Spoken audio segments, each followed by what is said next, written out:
दोस्तों,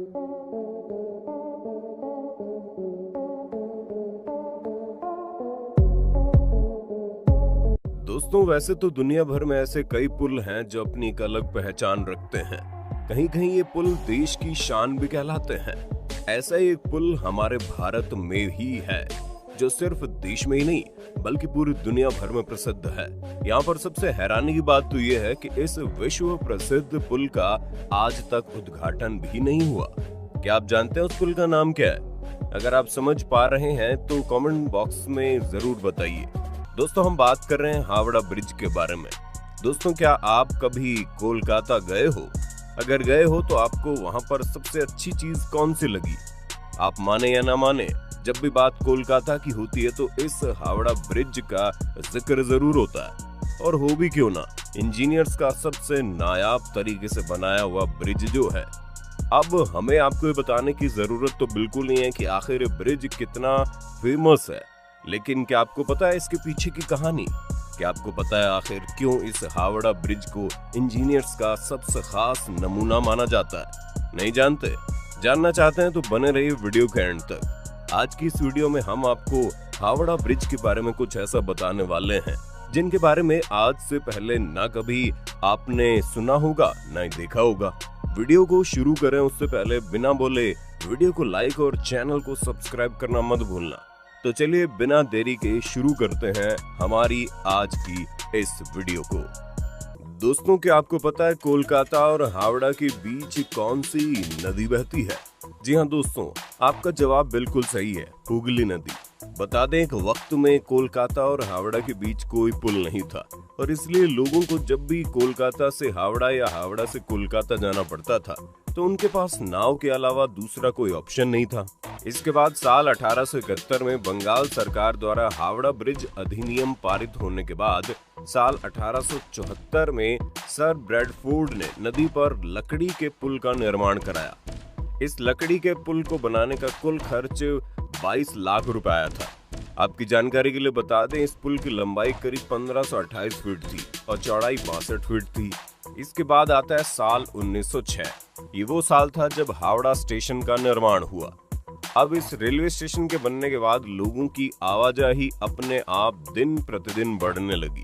लोगों की बढ़ती हुई संख्या को देख बंगाल की सरकार ने फ्लोटिंग ब्रिज बनाने का फैसला किया। बता दें, इस वक्त पहला विश्व युद्ध शुरू हो चुका था और इसी के कारण फ्लोटिंग ब्रिज का काम शुरू किया ही नहीं गया। ऐसे दिन बीतते गए और फिर आया साल 1922। ये वो साल था जब हावड़ा ब्रिज कमीशन का गठन किया गया। इसके बाद हावड़ा ब्रिज कमीशन ने कुछ सालों बाद एक टेंडर जारी किया। दोस्तों, वैसे तो बहुत सारे देशों ने टेंडर का फॉर्म भरा था, लेकिन उस वक्त जर्मनी ने टेंडर के लिए बहुत कम पैसे दिए थे। अब आप सोच रहे होंगे, फिर तो इस ब्रिज को बनाने का टेंडर जर्मनी को ही मिल गया, पर असल में सच्चाई इससे बिल्कुल अलग है। दरअसल उस दौरान जर्मनी और ब्रिटेन के बीच में अच्छा खासा कॉन्फ्लिक्ट चल रहा था, जिसकी वजह से टेंडर जर्मनी के हाथ से निकल गया। इस हावड़ा ब्रिज को बनाने का काम दिया गया BBJ यानी ब्रैथवेट बर्न जोसेफ नाम की एक कंस्ट्रक्शन कंपनी को। दोस्तों, आपकी जानकारी के लिए बता दें, हावड़ा ब्रिज एक कैंटिलीवर पुल है जो पश्चिम बंगाल में हुगली नदी पर फैला है। क्या आपको पता है कैंटिलीवर का मतलब क्या है? नहीं पता तो कोई बात नहीं, हमें ना। कैंटिलीवर का मतलब होता है एक ऐसा बीम जिसका एक सिरा बिल्कुल स्थिर तो दूसरा सिरा बहुत ज्यादा हैवी रहता है। खैर, इस हावड़ा ब्रिज को बनाने में 1 या 2 टन नहीं बल्कि 26,500 टन स्टील लगा था। अब उस दौर में इतना सारा स्टील, वो भी एक बार में इकट्ठा करना बड़ा मुश्किल था। अब चूंकि पुल बनाने का काम भी तो नहीं छोड़ा जा सकता था क्योंकि कई लोगों की बात थी, लेकिन तभी कोलकाता की किस्मत खुल गई और भारत की सबसे बड़ी स्टील बनाने वाली कंपनी टाटा ने अपने पास से स्टील बेचने की बात कही। ब्रिज को तैयार करने के लिए टाटा कंपनी ने अकेले 23,500 टन स्टील दिया। अब ऐसे में आप इसे ऐसे देखें कि समझ लीजिए ये पुल टाटा का ही है। खैर, जैसे ही सारी चीजें पता चली वैसे ही हावड़ा ब्रिज का डिजाइन तैयार किया गया। अब हावड़ा ब्रिज बनने जा रहा था तभी ब्रिटिश ने एक शर्त रखी, ब्रिज चाहे जैसा भी बने उस ब्रिज के नीचे दूसरा कोई ब्रिज छूना नहीं चाहिए, क्योंकि ब्रिज के नीचे से गुजरने वाले किसी भी शिप या कोई दिक्कत महसूस ना हो। इसी बात को ध्यान में रखते हुए हावड़ा ब्रिज की डिजाइन तैयार की गई। इस डिजाइन में सिर्फ और सिर्फ 4 खंभे बनाने की बात कही गई। ये खंभे ब्रिज के स्टार्टिंग और एंडिंग पार्ट पर लगने थे। इसको सुनने के बाद आप समझ गए होंगे कि इस पुल के बीचों बीच कोई भी खंभा नहीं लगने वाला था। दोस्तों वैसे आप जब कभी कोलकाता गए होंगे तो इस ब्रिज को आपने देखा होगा, तो आपको पता होगा कि इसे तारों की मदद से लटकाया भी नहीं गया है। कोलकाता की यह हावड़ा ब्रिज पूरा का पूरा सिर्फ और सिर्फ नदी के दोनों किनारे पर करीब 280 फीट की ऊंचाई वाले पाए पर टिका हुआ है। इन दोनों पाए के बीच का डिस्टेंस 1-2 नहीं बल्कि 1500 फीट है। आपकी जानकारी के लिए बता दें, नदी में इस ब्रिज के लिए कोई पाया नहीं है। यही एक वजह है कि जिसके कारण ये आज तक सबसे बड़ा अजूबा है। क्यों आपको नहीं लगता कैसे हावड़ा ब्रिज ज्यों का त्यों एक सदी से खड़ा है? यही नहीं दोस्तों, आपको जानकर सबसे बड़ा झटका लगेगा कि पुल को बनाते वक्त स्टील के प्लेट्स को जोड़ने के लिए नट बोल्ट के बजाय मेटल से बने कील, जिन्हें रिवेट्स बोलते हैं, उनका इस्तेमाल किया गया। अब भले ही दोस्तों इसे कैसे भी बनाया गया, लेकिन आज भी इसकी गिनती दुनिया के सबसे बड़े ब्रिज में होती है। और न सिर्फ गिनती बल्कि हावड़ा ब्रिज दुनिया का तीसरा लंबा ब्रिज है।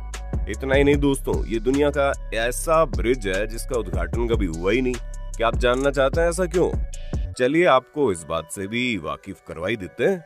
दरअसल जब ये ब्रिज बनकर तैयार हुआ था उस टाइम सेकेंड वर्ल्ड वॉर जोरों शोरों से चल रहा था और इसीलिए इस बात को तय किया गया कि इस ब्रिज का उद्घाटन धूमधाम से नहीं करेंगे। आपको जानकर हैरानी होगी, सेकेंड वर्ल्ड वॉर के दौरान जापान की सेना ने इस ब्रिज को तबाह करने के लिए बहुत ज्यादा बमबारी भी की थी। अब वो कोलकाता की खुशकिस्मती समझिए या जापान की बदकिस्मती, इस ब्रिज को आंच भी नहीं आई। खैर दोस्तों, जब पहली बार कोलकाता के हावड़ा तक का ये ब्रिज बनकर तैयार हुआ तो इसे नई हावड़ा ब्रिज का नाम दिया गया, लेकिन बाद में इसे रविंद्रनाथ टैगोर के नाम पर रखा गया। बता दें 14 जून 1965 के दिन इस पुल का नाम बदलकर रविंद्रनाथ सेतु रख दिया गया, लेकिन आज भी ज्यादातर लोग इसे हावड़ा ब्रिज के नाम से जानते हैं। दोस्तों ये बातें भले ही आपको उतनी हैरान न करें, लेकिन यहाँ पर सोचने वाली बात यह है कि इस ब्रिज से करीब 1.25 लाख गाड़ियां रोजाना गुजरती है और 5 लाख पैदल यात्री रोज इस ब्रिज का यूज करते हैं। बावजूद इसके इस ब्रिज को एक खरोंच भी नहीं आई। आप में से बहुत कम लोगों को पता है कि शुरुआती दौर में जब ये ब्रिज बनकर तैयार हुई थी तो इस पर ट्रेन भी चला करती थी, लेकिन बाद में ज्यादा ट्रैफिक होने की वजह से इस पर बैन लगा दिया गया। वैसे दोस्तों इस ब्रिज को लेकर एक बहुत इंटरेस्टिंग बात ये भी बताई जाती है कि इस ब्रिज को दिन के 12 बजे और रात के 12 बजे बंद कर दिया जाता है। जानते हैं क्यों? यकीन मानिए आप जब इस कारण को सुनोगे तो आपको थोड़ी हंसी भी आएगी और हैरानी भी होगी। दरअसल इस ब्रिज को बनाते वक्त इंजीनियर्स ने बोला था कि अगर ये ब्रिज कभी गिरेगी तो वो 12 बजे गिरेगी। अब इंजीनियर्स ने टाइम तो बता दिया, लेकिन वो बताना भूल गए कि दिन के 12 बजे या रात के 12 बजे। यही कारण है कि दोस्तों जिसकी वजह से दिन के 12 बजे और रात के 12 बजे पुल को पूरा तरीके से बंद कर दिया जाता है। वैसे आपकी इस पर क्या राय है कमेंट में बताना, क्योंकि बहुत से लोग हैं जो इस बात को मानते ही नहीं है। खैर हावड़ा ब्रिज को लेकर एक कहानी और है जो सबसे ज्यादा फेमस है। कहते हैं इस ब्रिज की एक चाबी भी है जो ब्रिटिश सरकार ने भारत को नहीं दी है। कहते हैं इस चाबी की मदद से ब्रिज को समुद्री जहाज के लिए 2 भागों में डिवाइड कर देते हैं। वैसे इस बात पर इंडिया गवर्नमेंट की तरफ से कोई पुष्टि नहीं हो पाई है। दोस्तों अब ये बात सुनने में आ रही है कि हावड़ा ब्रिज में जंग लग गया है और इस जंग लगने का कारण है पान, क्योंकि इस पुल से रोजाना कई लोग पान खाते हुए गुजरते हैं और वो इसी ब्रिज पर थूक देते हैं। इसे थूकने की वजह से इंजीनियर्स बताते हैं कि जिस पिलर पर ये ब्रिज टिका हुआ है उसकी लंबाई अब आधी हो गई है। अब आप इस बात से अंदाजा लगा सकते हैं रोजाना इस पुल का इस्तेमाल कितने सारे लोग करते होंगे और उनकी वजह से ब्रिज धीरे धीरे ही सही अपना अस्तित्व खोने की राह में चल पड़ा है। तो दोस्तों कैसा लगा आपको हावड़ा ब्रिज के बारे में इतना कुछ जानकर? उम्मीद करते हैं आज की इस वीडियो को देखकर आपने जरूर कुछ नया सीखा होगा। वीडियो पसंद आई तो वीडियो को लाइक और अपने दोस्तों के साथ शेयर करना मत भूलना। साथ ही ऐसी और इंटरेस्टिंग वीडियो के लिए चैनल को सब्सक्राइब करके बेल आइकन को प्रेस कर देना।